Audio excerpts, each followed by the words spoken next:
नमस्कार शेतकरी बांधवांनो, आज आपण या व्हिडिओमध्ये कापूस पिकामध्ये महत्त्वाची दुसरी फवारणी कोणती करावी त्याविषयी माहिती घेणार आहे। अत्यंत महत्त्वाची फवारणी सांगणार आहे। या फवारणीचा वापर जर तुम्ही केला तर 100% गॅरंटी देतो तुमच्या कापूस पिकामध्ये जबरदस्त असा फुटवा लागणार आहे आणि रस शोषण किडीचं व्यवस्थापन देखील होणार आहे।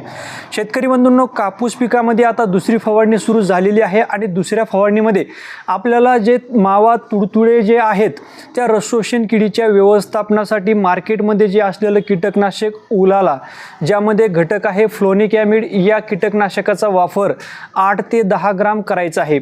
शेतकरी बंधूंनो, अनेक शेतकरी सांगतात की उलाला या कीटकनाशकाचा रिझल्ट येत नाही, परंतु मित्रांनो असं अजिबात नाही। 100% रिझल्ट येतो। फक्त तुम्ही जे अंदाजी त्याचा जो डोस टाकत आहे तो अंदाजी न टाकता 8 ते 10 ग्राम तुम्हाला प्रति 20 लिटर पाण्यामध्ये मोजून टाकायचं आहे। त्यानंतर मित्रांनो, कापूस पिकामध्ये जबरदस्त असा फुटवा यावा त्यासाठी आपल्याला जे मार्केटमध्ये टॉनिक आहे बायोविटा एक्स, या बायोविटा एक्स टॉनिकचा वापर 40 ml प्रति 20 लिटर पंपसाठी करायचा आहे। त्याचबरोबर 1261 किंवा 113624 जे विद्राव्य खत आहे यापैकी कोणतंही एक 100 ग्राम प्रति पंपसाठी घ्यायचं आहे। मित्रांनो, सध्या वातावरण ढगाळ आहे, पाऊस सुरू आहे, त्यामुळे आपल्याला यामध्ये 22 टीन किंवा साप किंवा रोको यापैकी एक बुरशीनाशक 40 ग्राम प्रति पंपसाठी घ्यायचं आहे।